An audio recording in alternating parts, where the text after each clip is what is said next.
Bonjour, je reprends donc l'enregistrement du cours se rapportant d'El-Majouzi par cette troisième séquence. Et je vous rappelle un petit peu brièvement ce qu'on avait vu la dernière fois, se rapportant concernant donc les fonctions du globule rouge.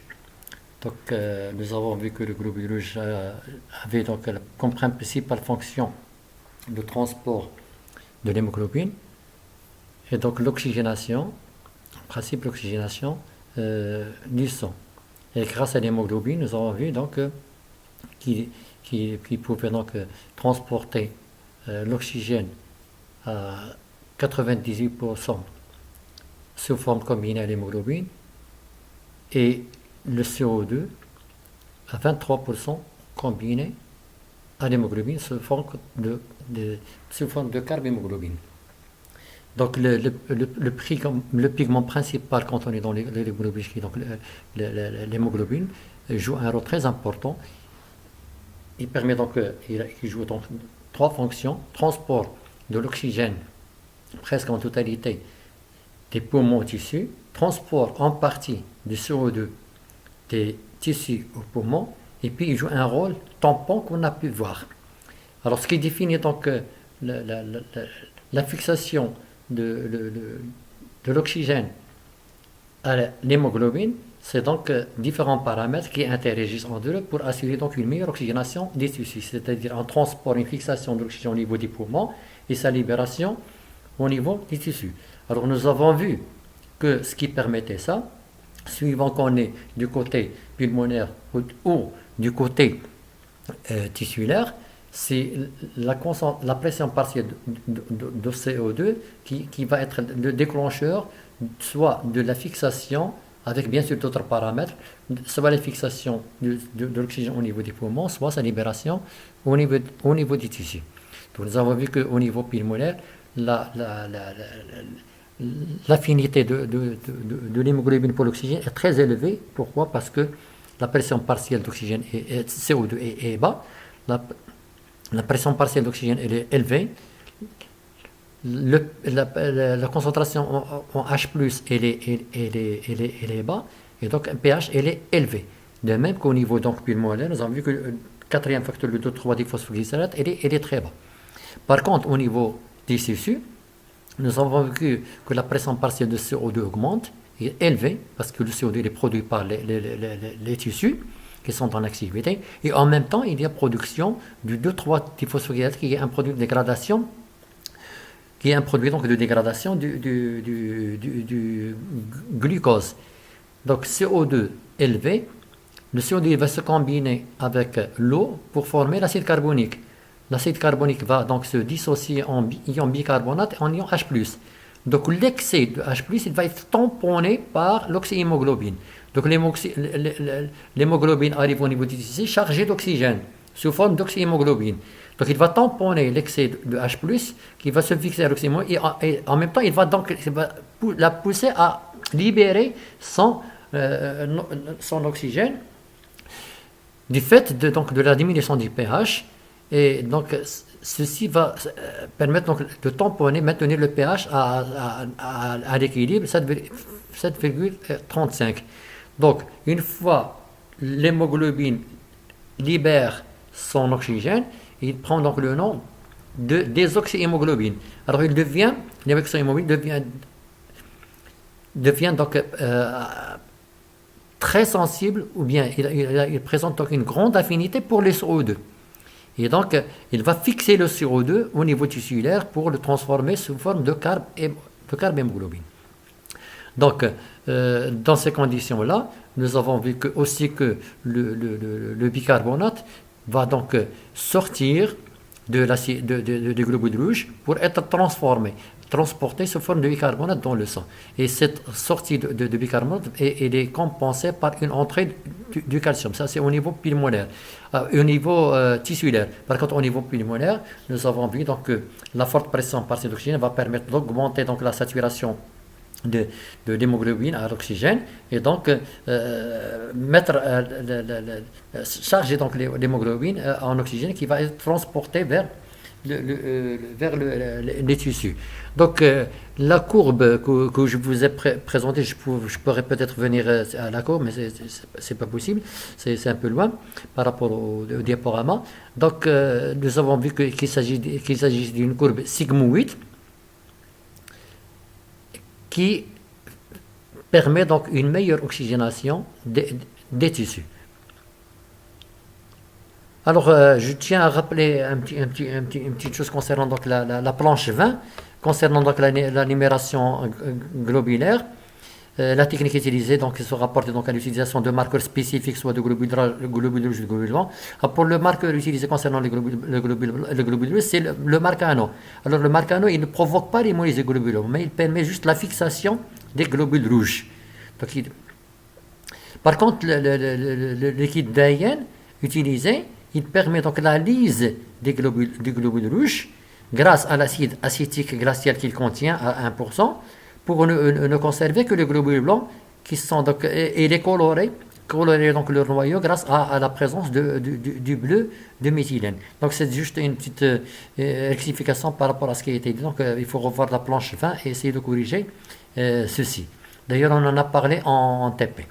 Alors, concernant donc, la fonction des métabolismes des érythrocytes, le globule rouge, donc, pour assurer sa fonction, sa principale fonction qui est donc le transporter le pigment respiratoire qui est l'hémoglobine, qui assurer plusieurs fonctions dont la principale est le transport de l'oxygène des poumons au tissu, comme je vous l'ai dit à 98%, et le transport en partie du CO2 au tissu.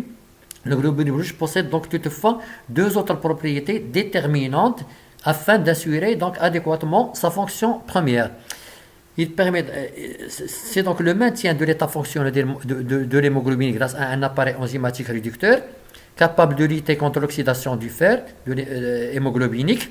De plus, il permet donc le maintien d'une grande déformabilité du corpuscule érythrocytaire afin de pouvoir franchir les capillaires qui l'obligent de se glisser dans les porte-puits ayant donc à peine 3 microns de diamètre. Donc ce que je veux dire par ça, c'est que l'hémoglobine, pour assurer sa fonction, il doit être maintenu à un état réduit.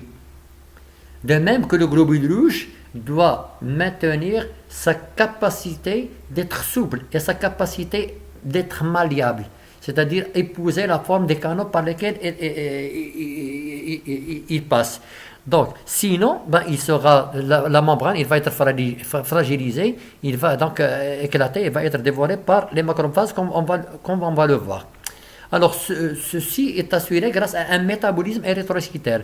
Alors, c'est un métabolisme érythrocytaire qui a donc pour but la production d'ATP indispensable à l'intégrité de la membrane cellulaire, comme on va le voir, la production de NADH réduit et de NADPH réduit et le glutathion réduit indispensable à la fonctionnalité de l'hémoglobine. C'est ça donc qui va permettre de maintenir l'hémoglobine à l'état réduit capable de fixer donc l'oxygène, d'être oxydé.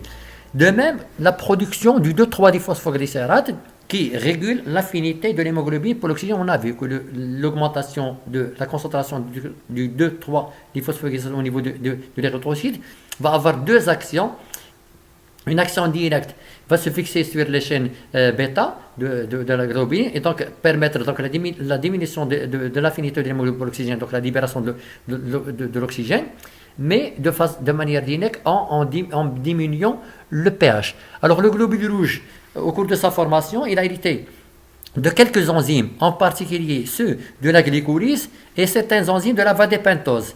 Donc, les voies métaboliques qui vont se dérouler à l'intérieur, c'est la dégradation du glucose, ce qui donc permet au globule rouge de vivre quelques 120 jours et d'effectuer un circuit de 300 à 400 km avec un métabolisme qui est très réduit et constitué essentiellement par la glycolyse anaérobie par la voie classique du lactate, mais aussi la voie des pentoses, complétée par un jeu d'enzymes qui ont la capacité de maintenir le pouvoir réducteur du globule rouge.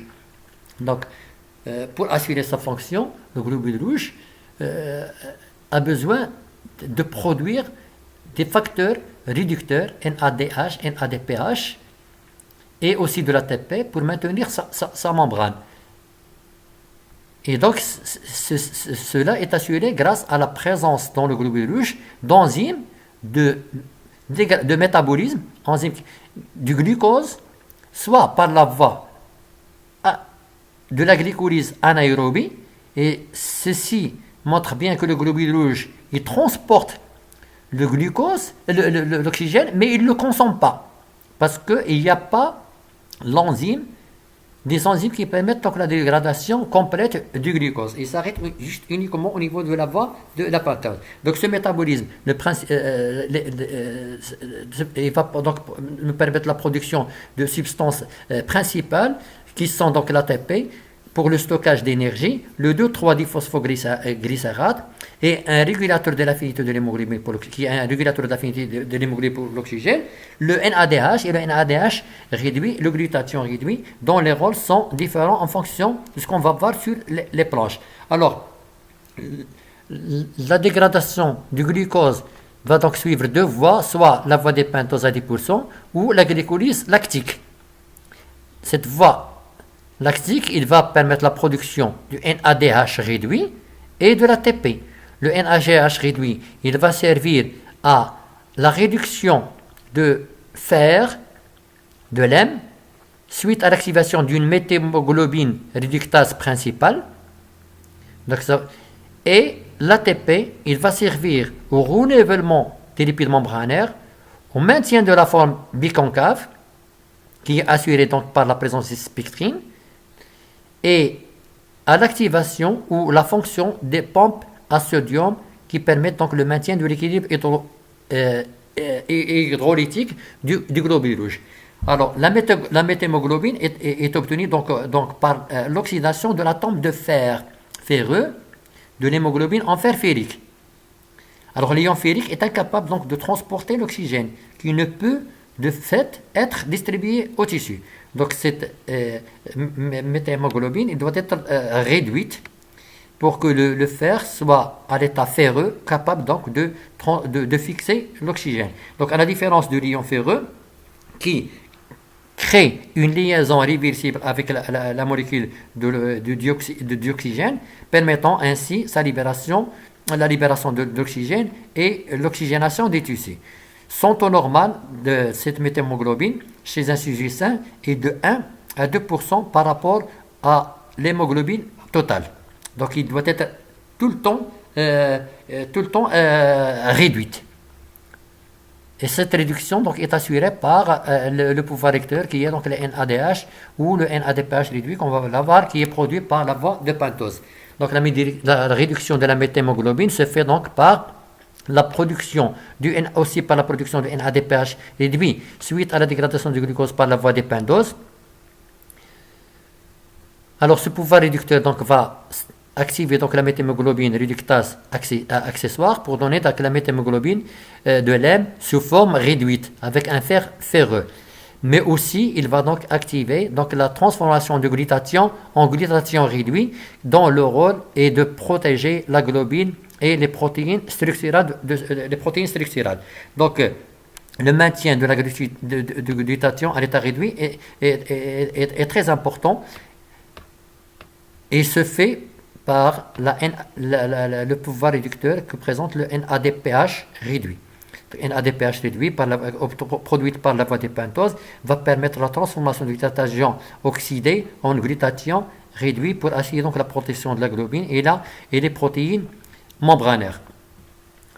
Alors maintenant, le globule rouge, une fois formé, et dans la mesure qu'il ne contient pas de noyau, ne contient pas d'organisme cytoplasmique, pas de mitochondrie, pas d'appareil de Golgi, pas d'appareil donc de biosynthèse de protéines ou de lipides ou quoi que ce soit.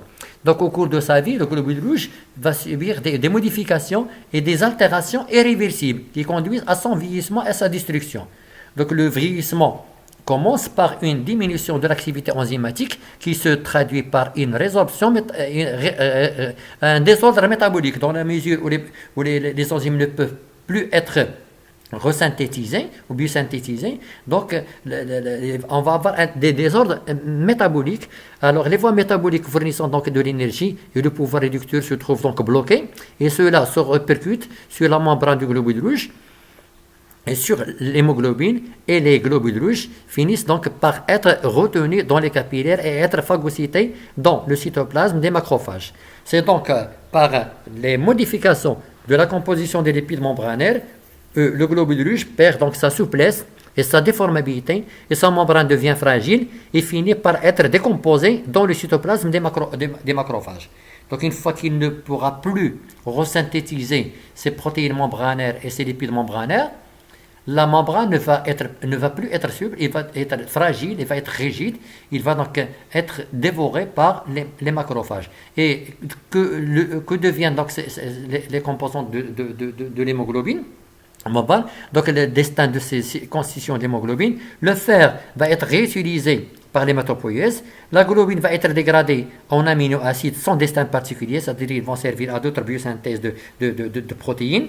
Le noyau tétrapyrrolique de lait est transformé sous l'action d'enzymes spécifiques dans le macrophage en une série de pigments avec libération du CO et finalement de bilirubine pour être éliminé sous forme de stercobiline dans les fesses, après catabolisme dans le foie, ou sous forme d'urobiline par les voies urinaires.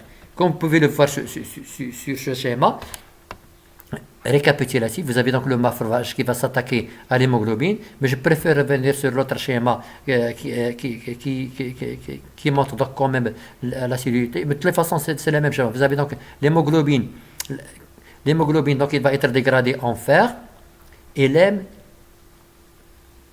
il va donner le fer, la globine va donner des aminoacides qui vont passer dans la circulation. Le fer il va passer dans la circulation pour la synthèse d'autres molécules. Et puis le CO il va aussi passer dans la circulation. Par contre, l'hème il va être dégradé en différents pigments pour être finalement libéré sous forme de stercobiline au niveau des fesses ou bien sous forme d'urobiline là au niveau des urines ou bien ça au niveau des fesses.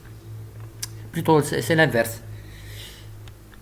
Urobiline au niveau par les reins ou bien stercobiline au niveau des fesses, comme vous pouvez le voir sur ce schéma récapitulatif. Donc vous avez le macrophage qui s'attaque au globule rouge.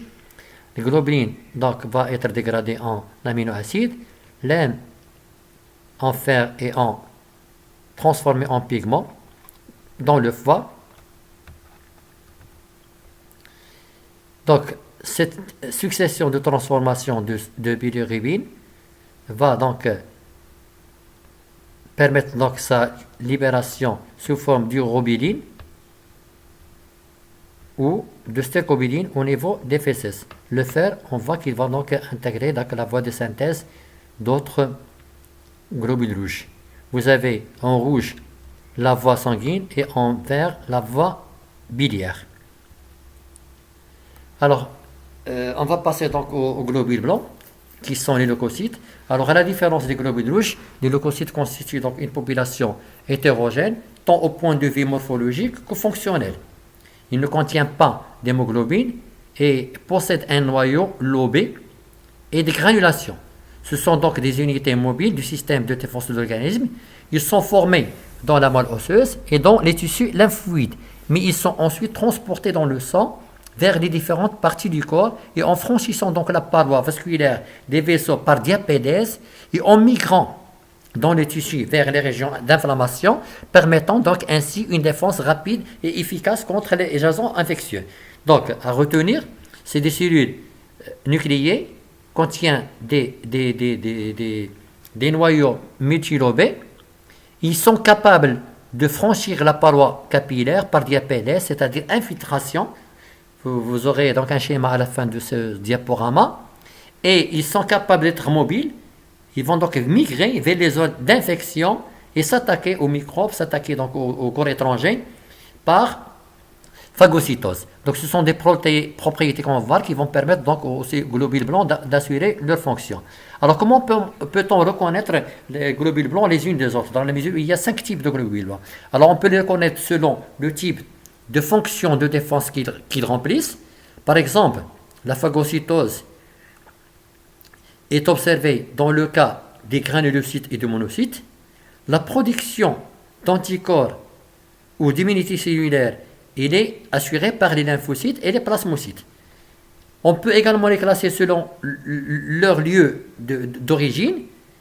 En fait, il y a une lignée lymphoïde dans le cas des lymphocytes et médulaire pour tous les autres leucocytes sanguins. On peut les classer également selon leur forme et leur noyau.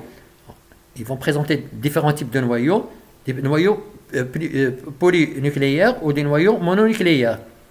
Mais enfin, et la dernière manière de leur classification qui est la plus adaptée, c'est selon donc la présence ou l'absence dans leur cytoplasme de granulation à coloration spécifique.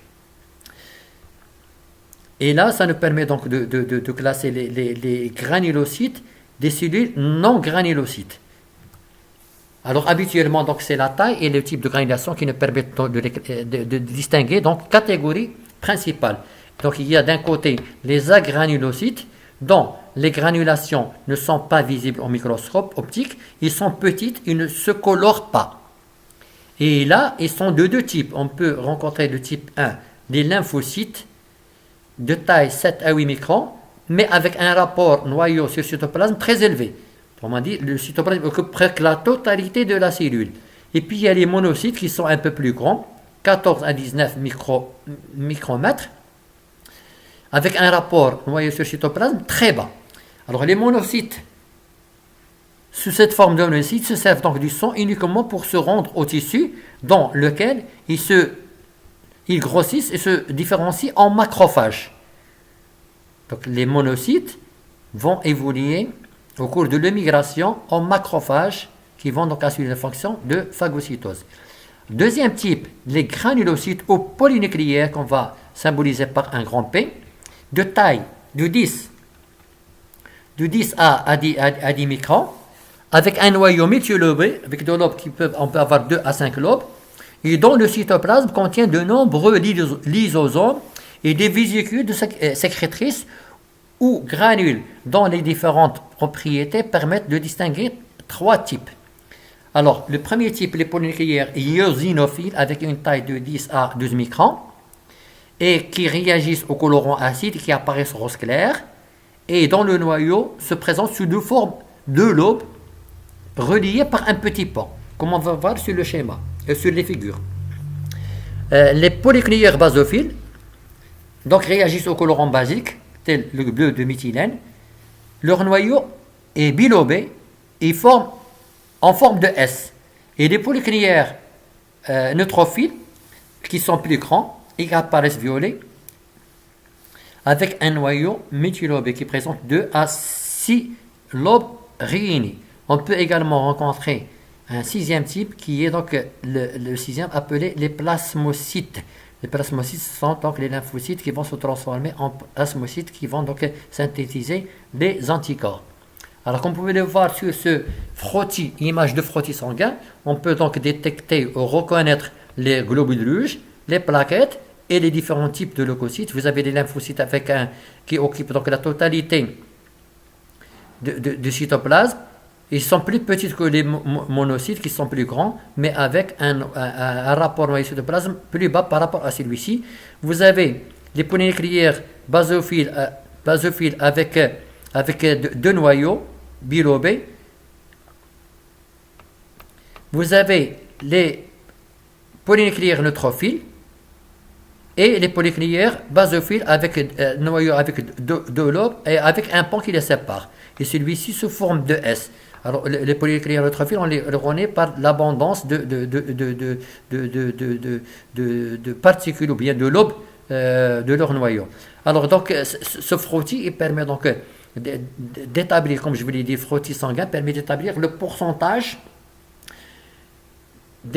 D'abord, la forme, étudier la forme, la coloration des globules rouges, mais il nous permet également d'établir le pourcentage relatif des différents types de globules blancs les unes par rapport aux autres. Alors, par flux sanguin, le nombre total, je rappelle le nombre total des globules blancs par millimètre cube est de 5000 à 10 000 globules par millimètre cube. Leur durée de vie est de quelques jours. Alors, le pourcentage des neutrophiles est le plus important, il représente donc 60 à 70%. Vient ensuite les iosonophiles avec 10 à 12%, les basophiles, polycliniques basophiles avec 8 à 10%. Pour les agranulocytes, donc il y a les lymphocytes 7 à 15% et les monocytes qui représentent 14 à 19%. Alors leur fonction, je vais donc se limiter à une brève donnée principale, donc des principales fonctions des leucocytes à retenir. Pour les granulocytes, vous avez donc les neutrophiles qui jouent un rôle. Ils permettent donc de phagocyter. Ils ont un rôle de phagocyte très actif. Ils phagocytent donc les bactéries. Ils sont présents en nombre élevé dans le pus des plaies. Malheureusement, ces cellules sont incapables de renouveler les cytoplasmes utilisés dans la digestion des microbes et meurent après avoir phagocyté quelques-uns. Donc, leur dérivé est très limité. Vous voyez donc le noyau multilobé. Vous pouvez le repérer donc sur ce frottis-là. Vous avez les eosinophiles qui s'attaquent aux parasites et phagocytent le complexe anticorps-antigène. Donc, une fois les anticorps produits par les plasmocytes s'attaquent aux anticorps, donc c'est les eosinophiles qui vont donc s'attaquer à ce complexe. Pour les basophiles, ils ont un rôle surtout sécrétoire. Les basophiles sécrètent des substances anticoagulantes et vasodilatatrices comme les histamines, la sérotonine. L'histamine, je rappelle, c'est celles qui donnent donc la sensation de douleur au niveau des blessures. Malgré leur capacité donc phagocytaire, leur principale fonction est donc de sécréter des substances qui servent à la médiation de la réaction d'hypersensibilisation. Donc, ils ont un rôle de sécréter des substances qui vont donc amplifier ou qui vont activer donc la sensibilité de production d'autres cellules donc pour s'attaquer aux différents donc, corps étrangers, aux antigènes étrangers. Alors pour les agranulocytes, vous avez les lymphocytes servent d'intermédiaires dans les réponses immunitaires, y compris des réactions d'antigènes, anticorps. Ils sont donc de deux types. Il y a les lymphocytes B qui terminent leur développement en devenant donc des cellules immunitaires fonctionnelles dans la moelle osseuse. Les lymphocytes B se transforment donc en plasmocytes P qui synthétisent et sécrètent les protéines spécifiques appelées anticorps ou immunoglobulines. Il s'agit là donc d'une réponse à médiation immorale. Donc ils agissent par la synthèse d'anticorps. Il y a les lymphocytes T ou thymodépendants parce qu'ils migrent de la moelle osseuse au thymus pour donc acquérir en quelques jours leur immunocompétence. Il s'agit donc d'une réponse à médiation cellulaire. Donc les lymphocytes T, ils s'attaquent donc au virus, aux cellules cancéreuses et aux cellules des greffons. Donc c'est eux qui sont des fois responsables du rejet des greffes. Alors les monocytes, ce sont donc des lymphocytes, plutôt le cinquième type de globules blancs. Les monocytes, donc, ils ont comme fonction de phagocytose après leur bien sûr leur transformation en macrophages fixes ou libres. Nous avons dit au début que les macrocytes utilisent le sang juste pour la formation. Une fois qu'ils sortent donc du sang, ils vont se transformer en macrophages. Donc leur fonction, c'est donc la phagocytose. Les fonctions donc des leucocytes sont possibles grâce à leurs propriétés qui sont donc la diapédèse, la mobilité, le chimiotaxisme et la phagocytèse. Et vous avez donc un schéma ici qui illustre donc la diapédèse. Donc c'est la sortie des globules blancs à travers donc le pore, bien qu'il soit plus petit que leur diamètre.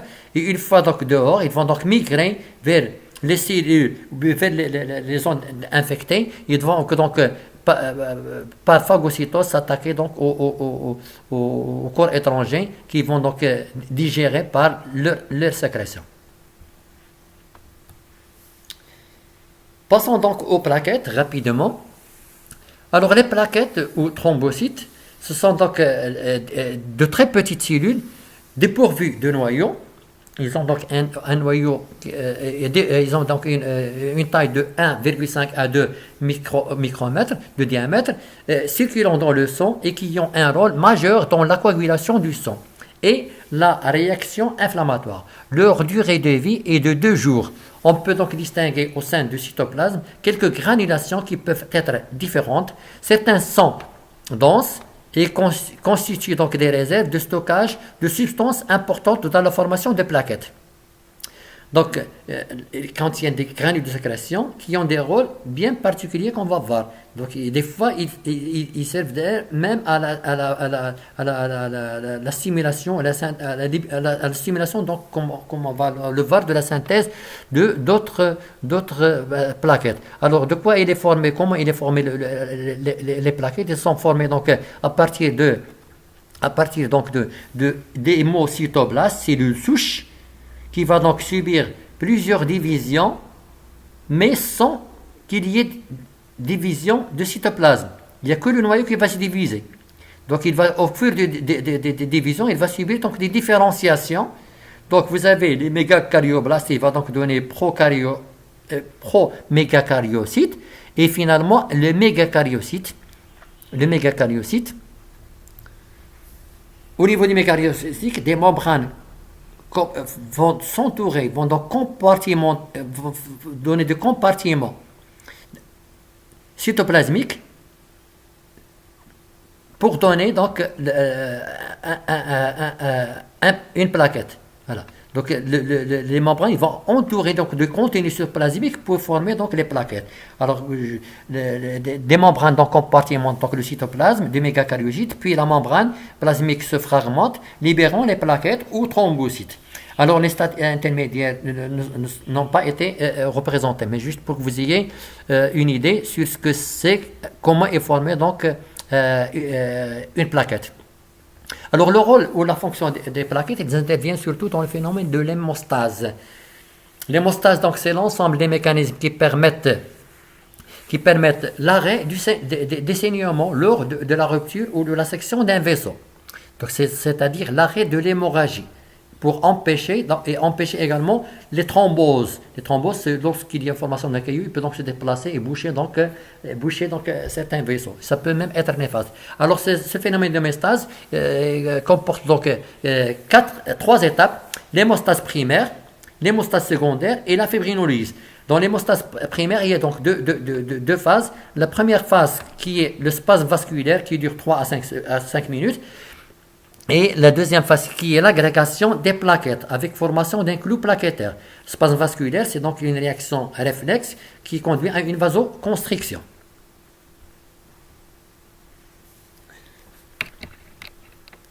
L'hémostase secondaire ou coagulation, c'est lorsque la fibrinogène se transforme en filament de fibrine qui forme donc la formation de caillots.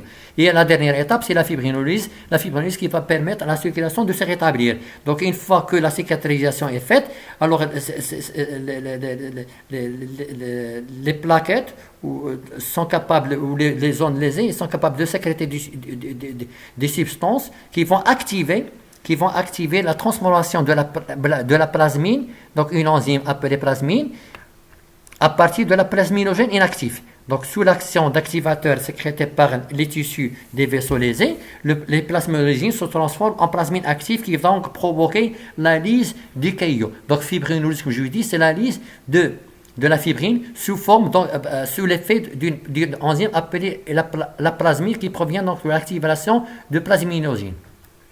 Alors, vous avez donc le schéma récapitulatif et plus illustratif du phénomène de la coagulation. Donc, des facteurs déclenchants vont être déclenchés suite à la rupture des vaisseaux. Il y a un temps vasculaire qui correspond à une vasoconstriction réflexe qui va permettre le ralentissement du coulement du sang et le regroupement des plaquettes et les protéines coagulantes au niveau de la lésion. Donc, ils vont se regrouper au niveau de la lésion. Ensuite vient le deuxième temps qu'on appelle le temps plaquettaire, où il y a donc une adhésion des plaquettes aux cellules sous-endothéliales, des cellules sous-endothéliales de la paroi vasculaire, activation de la plaquette qui va donc produire des sécrétions de l'ATP, de l'adrénaline, noradrénaline, thromboxane, A2 et une émission des pseudopodes. Donc ces pseudopodes, ils deviennent aussi adhésifs. Grâce à ces sécrétions, ils vont donc s'agglomérer et s'accrocher les unes aux autres au niveau donc de la rupture, et ce qui va donner donc l'agrégation des plaquettes et donc une formation du clou plaquettaire. Alors ce plaquettaire et cette formation est suffisante pour donc stopper l'hémorragie des petits vaisseaux.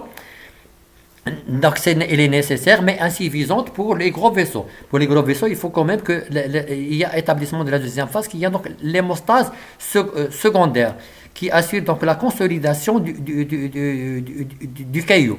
Le caillou plaquettaire qui va se transformer en clou. C'est l'hémostase secondaire par la coagulation. Alors, il renforce le clou plaquettaire grâce à la production de fibrine et aboutit donc à la formation de caillou qui est insoluble et plus rigide, comme vous pouvez le voir sur ce schéma-là. Donc, vous avez les plaquettes à l'état basal normal, et puis vous avez les plaquettes qui sont activées. Donc, vous voyez, on voit des pseudopodes, ils s'adhèrent les unes contre, ils s'accrochent les unes contre les autres pour former le clou plaquettaire. Alors que le caillou sanguin, il est formé, il diffère donc du clou plaquettaire, il est plus solide, mais il est formé principalement par la formation, vous voyez, les filaments de fibrine qui emprisonnent tout ce qui tourne autour. Il y a les plaquettes, les globules rouges, globules blancs, le plasma et tout. Alors le caillou se compose donc d'un réseau de filaments de fibrine se dirigeant dans toutes les directions et englobant les cellules de sang, les plaquettes et le plasma en les faisant s'agréger de façon irréversible. Les filaments de fibrine adhèrent donc aux surfaces détériorées des vaisseaux et le caillou devient donc adhérent au tissu. Alors les sécrétions plaquettaires permettent la cicatrisation donc de la blessure. Une fois donc la cicatrisation est faite, ça va donc activer la plasminogène qui est donc la plasmine qui va donc permettre la lyse des filaments de fibrine. Alors la coagulation, comment il se fait? Il se fait donc suite à des facteurs de coagulation qui sont activés. À l'état normal, il y a un équilibre entre les anticoagulants et il n'y a pas d'équilibre. C'est les anticoagulants qui l'emportent. Mais dès que le sang sort de l'extérieur, qu'il y a une blessure, c'est les coagulants qui vont l'emporter et qui vont donc l'extracher par la voie endogène ou par la voie exogène. Ils vont activer donc des facteurs X qui, sous l'effet d'un activateur de la prothrombine, il va transformer la prothrombine 2 en prothrombine 2 actif, mais en présence de calcium. Alors, prothrombine actif, il va donc stimuler la transformation de la fibrinogène en fibrine. La fibrine, ce sont donc des filaments insolubles qui vont emprisonner tout ce qui tourne autour pour former donc le caillou. Alors le sang donc retiré de l'organisme s'épaissit et prend donc la consistance d'une gelée. Cette gelée se sépare d'un liquide de couleur jaunâtre appelé sérum. Alors, la coagulation, c'est donc le processus de la formation de gel et dépend du degré de l'équilibre entre les substances anticoagulantes et les substances coagulantes. Donc, il faut retenir que ces étapes 2 et 3 nécessitent du calcium. Donc, en absence du calcium, la coagulation est inhibée. Donc, cela nous rappelle donc l'effet donc des anticoagulants. Ce sont des chélateurs de calcium. Ils vont fixer le calcium. Il ne va plus être disponible à la transformation à l'activation de ces enzymes. Et donc, la coagulation ne peut pas se faire. Je vais donc m'arrêter à cette partie-là pour prendre un peu de souffle et je vais donc reprendre avec une quatrième séquence.